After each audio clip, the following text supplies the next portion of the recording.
तो हमारे पास में लेट्स से एक सैंपल स्पेस है S, जिसके अंदर काफी सारे इवेंट्स है E1 E2 E3 till En। E1 E2 E3 क्या है, हमारे इवेंट्स है जो कि सबसेट होते हैं हमारे सैंपल स्पेस के। तो सबसे पहले हम एक सैंपल स्पेस ड्रॉ करते हैं। Let's say this is our sample space S। इसके अंदर इवेंट्स है E1 E2 E3 till En। तो उनको हम कुछ इस तरीके से ड्रॉ करते हैं कि let's say this is E1, this is E2, this is E3, similarly E4 and so on. तो यहाँ पे हमारे पास में काफ़ी सारे ऐसे हमें subsets E1 E2 E3 I mean ये वाले इवेंट्स हमें मिलने वाले हैं। ठीक है, तो इनकी खास बात क्या है? इनकी खास बात ये है कि देखो आप जितने भी E1 E2 E3 En तक के इवेंट्स देख रहे हो, ये कहीं पे भी एक दूसरे को इंटरसेक्ट नहीं कर रहे हैं, मतलब कि सारे के सारे डिसजॉइंट है। मतलब अगर मैं किन्हीं भी दो इवेंट्स को उठाता हूं तो इनके बीच में कुछ भी कॉमन नहीं है, इट मीन्स 5। इसके अलावा सारे के सारे E1 E2 E3 till En, इन सबका अगर मैं यूनियन करता हूं तो मुझे ये सैंपल स्पेस पूरा मिल जाने वाला है। पूरा का पूरा सैंपल स्पेस में यहाँ पे क्रिएट कर सकता हूं।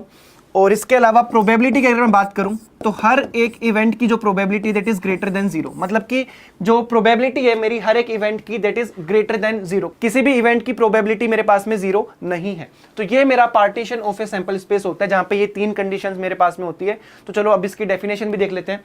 Partition of a sample space, a set of events E1 E2 till En is said to represent a partition of the sample space S if पहली कंडीशन कि किन्हीं भी दो इवेंट्स के बीच का इंटरसेक्शन जो है वो हमेशा आपके पास में 5 आने वाला है, मतलब कि कॉमन एलिमेंट्स कुछ भी नहीं होंगे किन्हीं भी दो इवेंट के बीच में। Next point is E1 union E2 union E3 union En will be equal to S। सारे के सारे इवेंट्स का अगर मैं यूनियन करता हूं तो मुझे सैंपल स्पेस पूरा का पूरा मिल जाएगा। Apart from this P of EI, मतलब probability of any event is greater than 0। कोई भी प्रोबेबिलिटी किसी भी इवेंट की 0 नहीं होने वाली है। In other words the events E1 E2 till En represent partition of a sample space if they are pairwise disjoint. देख सकते हो आप पेयर वाइज ये डिसजॉइंट है। अपार्ट फ्रॉम दिस एग्जॉस्टिव, अगर आप सबका यूनियन कर रहे हो तो आपको सैंपल स्पेस वापस पूरा का पूरा मिल जा रहा है। And have non zero probabilities, किसी भी इवेंट की जो प्रोबेबिलिटी है that is non zero, it means that will be positive. Obviously negative तो आपकी प्रोबेबिलिटी हो भी नहीं सकती।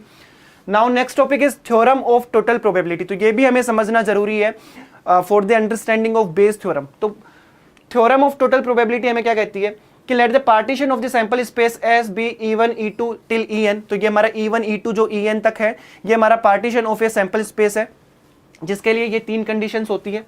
And the probabilities of the occurrence of E1 E2 till En are non-zero.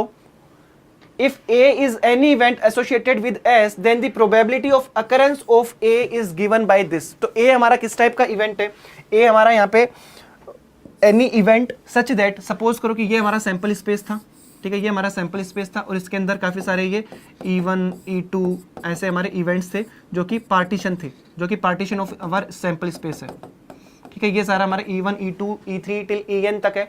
ए कोई एक इवेंट है इसी S के अंदर, ठीक है, ए हमारा कोई एक इवेंट है इसी S से जुड़ा हुआ, और इसको डिसजॉइंट होना जरूरी नहीं है, ये आपका मेंबर नहीं है पार्टीशन के लिए। मतलब कि ए का इंटरसेक्शन कुछ ना कुछ आ सकता है E1 E2 E3 या फिर En किसी के भी साथ में, तो ये आपका पार्टीशन का मेंबर नहीं है। इट मींस ए आपका कोई एक इवेंट है जो आपका सैंपल स्पेस के अंदर है और इसका इंटरसेक्शन किसी ना किसी इवेंट के साथ में कुछ ना कुछ तो आ ही जाएगा। ठीक है, तो ए के लिए ए को ऐसा डिसजॉइंट होना जरूरी नहीं है किसी भी अदर इवेंट के साथ में। ठीक है, probability of A is given by P of A is equal to, सबसे पहले कि प्रोबेबिलिटी ये कि आपका E1 अकर हो, और अगर आपका एक बार E1 अकर हो गया तो उसके बाद में क्या होगा कि probability of A when it is given that E1 has already occurred. ठीक है, सिमिलरली फिर आपका P ऑफ E2, मतलब आपका E2 इवेंट अकर हो, then probability of A when E2 is already occurred. ऐसे करते हुए हमें लास्ट तक चलना है कि probability of En into probability of A when it is given that En has already occurred. तो इसी थ्योरम को हम कहते हैं टोटल प्रोबेबिलिटी थ्योरम।